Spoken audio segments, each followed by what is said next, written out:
Assalamualaikum semua. Selamat datang kembali ke Rotten X Podcast. Jadi, hari ni aku nak bawa korang masuk ke dalam satu mesin masa yang agak kelam. Hari ni kita nak terbang balik ke Jakarta pada tahun 1994 sampailah ke 1996. Jadi korang bayangkan, pada ketika tu Jakarta pada masa tu panas, sesak dengan asap bas metro mini, ada juga lorong-lorong belakang yang gelap gila. Dan dekat celah-celah kesibukan tu, ada beribu budak jalanan yang tengah cari rezeki, kutip sampah, kutip tin-tin kosong dan sebagainya. Tapi dekat situ jugalah, ada satu setan yang tengah memerhati dengan guni buruk dekat belakang dia ni. Hari ni, kita nak kopik ataupun kita nak kupas cerita berkenaan dengan kes robot gedek. Cerita ni bukan setakat ngeri guys, tapi dia punya tahap zalim tu, aku rasa korang akan, orang kata macam makilah. Maki dan membuatkan korang mual seumur hidup korang ni.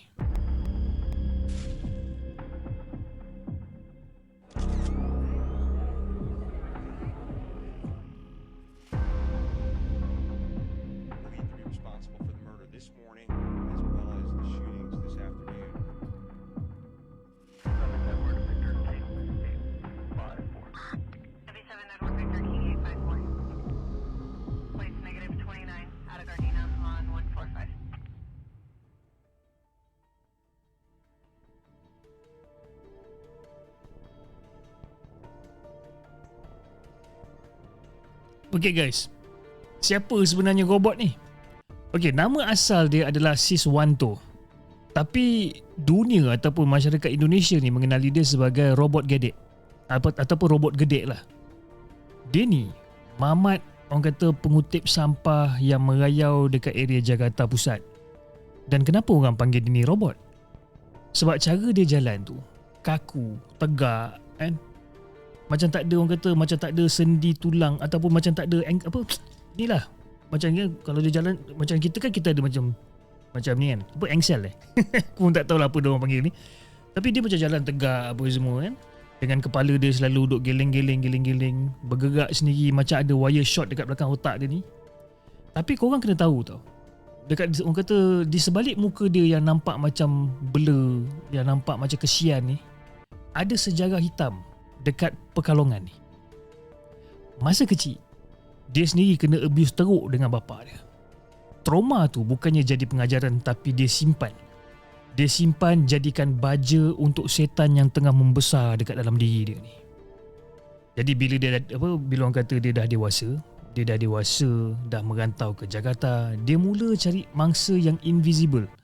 Mangsa yang invisible macam dia juga, iaitu budak-budak jalanan yang tak ada siapa nak peduli pun.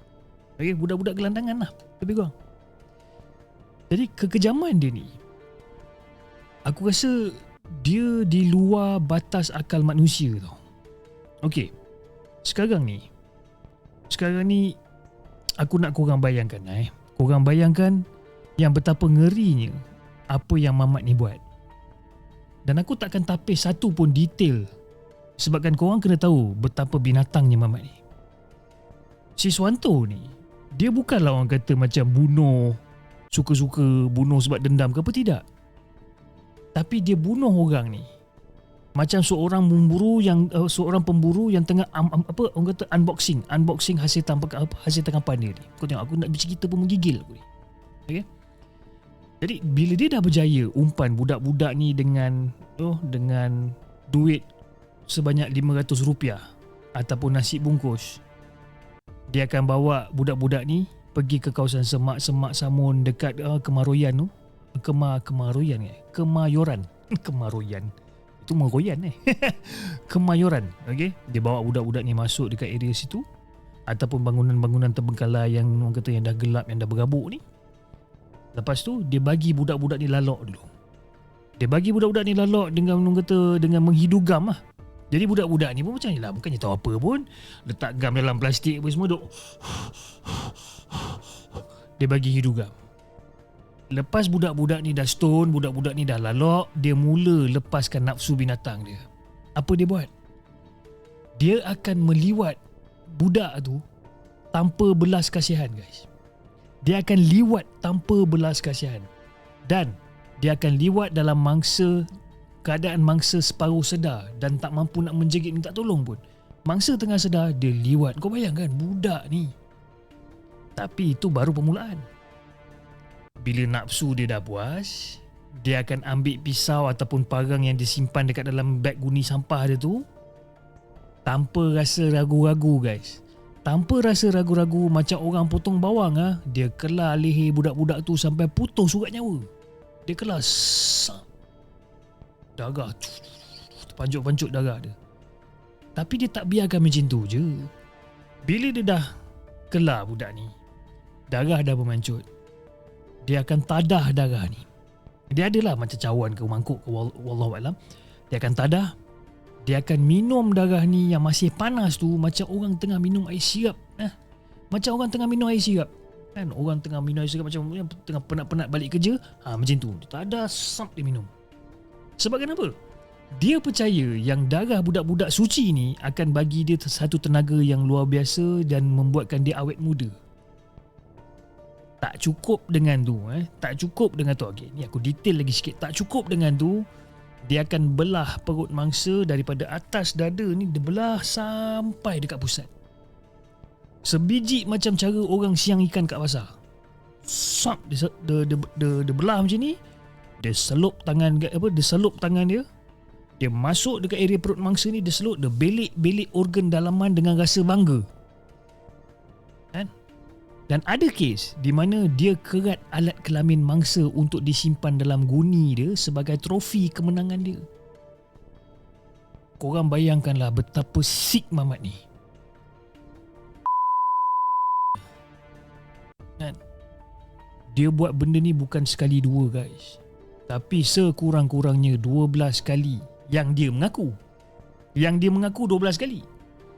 Tapi ramai percaya yang mangsa dia mungkin dah cecah 30 orang. Macam mana dia tinggalkan mayat-mayat ni? Dia tinggalkan mayat-mayat ni dalam keadaan perut terburai, dekat tengah-tengah semak, dibiarkan busuk macam tu je. Sebab bagi dia, jasad tu semua dah tak berguna dah. Sebab kenapa? Dia dah rasa segala-galanya. Dia dah liwat, dia dah minum darah, dia dah korek-korek organ dan sebagainya. Jadi kes ni mula pecah bila satu demi satu mayat budak lelaki ditemui dengan corak yang sama. Dengan pattern yang sama. Kena liwat, kena sembelih, dan semua kena belah daripada dada ni sampai ke perut. Semua pattern yang sama. Dan pada ketika tu, polis Jakarta dah mula panik Dah mula panik sebabkan ni sasah kerja serial killer ni. Jadi siasatan mula fokus kepada kawasan gelandangan. Dan budak-budak jalanan yang pernah nampak mamat robot ni mula bagi info. Diorang bagi info ada cerita mamat ni macam mana rupa dia, macam mana dia jalan, macam mana dia bagi info. Dan pada Julai 1996, polis nampak ada satu mamat ni tengah mengayau bawa guni buruk dekat area pasar. Dan cara dia jalan sama sebiji macam apa yang diorang gambarkan. Jalan dia kaku kan, dengan kepala geleng-geleng tu. Confirm itu adalah robot gedek. Dan masa polis tahan dia nampak tenang gila guys. Tenang. Bila diorang buka guni sampah tu, banyaklah plastik-plastik, tin kosong dan sebagainya. Diorang tak puas hati. Korek. Bila diorang korek guni tu, dekat bawah timbunan plastik dan juga tin-tin kosong ni ada baju-baju budak. Baju-baju budak yang penuh dengan darah kering yang dah jadi hitam.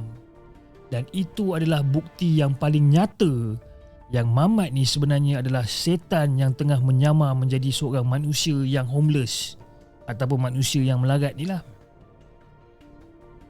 Nak dijadikan cerita, masa dekat mahkamah pada tahun 1997, Siswanto ni ataupun robot gedek ni, dia langsung tak nampak menyesal. Dia rasa macam whatever lah. Dia cerita pasal cara dia bunuh budak-budak tu dengan nada yang sangat flat. Macam dia tengah cerita weather forecast agaknya. Dia tengah cerita cuaca hari ni macam mana apa semua. Nada dia flat gila. Hakim tak tunggu lama guys. Bila Hakim dengar cara dia buat pengakuan dan sebagainya, Hakim pun sudah of course lah, kita pun terasa juga kalau aku jadi Hakim tu, aku rasa macam geram juga kan. Hakim tak tunggu lama, dia terus jatuhkan hukuman mati. Dan dia dihantar ke penjara Nusa Kambangan, iaitu pulau kematian yang paling ngeri dekat Indonesia. Orang tahulah, orang-orang Indonesia tahulah penjara Nusa Kambangan ni. Dia duduk dekat situ bertahun-tahun menunggu hari untuk kena tembak. Sebab itu hukuman dia. Tapi itulah, takdir ada cara lain nak hukum dia ni. Pada 26 hari bulan Mac 2007, sebelum sempat dia rasa peluru skuad penembak tembus dekat jantung dia ni, dia mati dekat hospital penjara sebabkan serangan jantung dan juga komplikasi paru-paru. Dan dia mati dalam keadaan yang menderita sakit dekat dalam sel, sorang-sorang, tanpa siapa sudi pun nak tuntut mayat dia ni. Dia mati dalam keadaan macam tu lah. Guys, jujur aku cakap, masa aku buat research pasal kes robot gedek ni, aku rasa punya macam, nak kata marah, nak kata kesian kat budak-budak tu pun sama, you know. Dan korang perasan tak betapa invisible dia masa-masa dia ni? Budak-budak jalanan ni yang mati dalam keadaan ketakutan yang paling dahsyat dekat tangan mamat yang diorang panggil sebagai abang. Dan masyarakat kat sana pada ketika tu sibuk dengan hal masing-masing sampaikan tak sedar yang ada predator yang tengah berpesta dengan nyawa budak-budak yang tak berdosa ni. Dan yang paling membuatkan aku bengang ialah bila dia cerita pasal dia belah perut dan minum darah tu, macam benda tu macam adalah satu hobi yang normal. Bagi aku itu bukan setakat sakit mental, guys. Itu adalah kegelapan hati yang paling dalam bagi aku. Dan dia gunakan trauma masa dia kecil sebagai alasan untuk dia jadi monster. Ya, masa kecil dia selalu kena gembat dengan bapak dia kan. Dan bagi aku lah, kematian dia dekat penjara tu bagi aku terlalu soft. Dia sepatutnya rasa apa yang mangsa dia rasa, ketakutan, kesakitan, perasaan yang tidak berdaya. Dia patut rasa benda-benda ni. Tapi apa boleh buat? Keadilan dunia, yes, memang cuma sampai dekat situ, kan? Tapi keadilan dekat sana ni, dekat alam lagi satu ni. Dan aku cuma boleh mengharapkan yang takkan ada lagi robot gedek yang lain yang akan lahir daripada kegagalan kita ni sebagai masyarakat yang jaga golongan-golongan yang lemah ni. Aku bukan cerita pasal golongan rakyat Indonesia je, bukan Ni aku cerita, kita every one of us, kita ada peranan kita sendiri. Dan cerita robot gedek ni, aku ambil reference dan juga sumber siasatan ni daripada Arkib Mahkamah Agung Republik Indonesia pada tahun 1997, iaitu fail rasmi hukuman mati Siswanto ataupun lebih dikenali sebagai robot gedek. And then laporan siasatan Polda Metro Jaya pada tahun 1996. Dokumentasi barang bukti guni dan juga pengakuan 12 pembunuhan.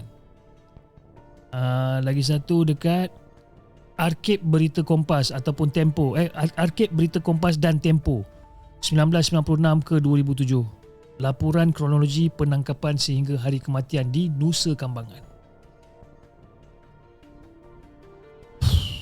Korang rasa adil ke Siswanto ni mati dalam keadaan sakit, disebabkan sakit?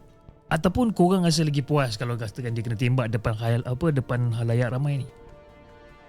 Aku bukan nak mencucuk, aku just nak tahu apa benda yang korang fikirkan. Okay? Komen pendapat korang kat bawah. Aku nak tahu apa yang korang rasa sebenarnya. Jangan lupa like, share, subscribe channel Rotterdam Podcast. Dan aku harap aku boleh bawa lagi korang terus ke kes-kes ngeri yang macam ni juga. Dan juga jangan lupa tekan butang loceng ataupun bell notification supaya korang sentiasa dapat update dengan episod terbaru yang kita upload. Kita jumpa lagi on the next coming episode dalam Rotterdam Podcast. Jaga diri, jaga orang sekeliling korang. Assalamualaikum. Bye-bye.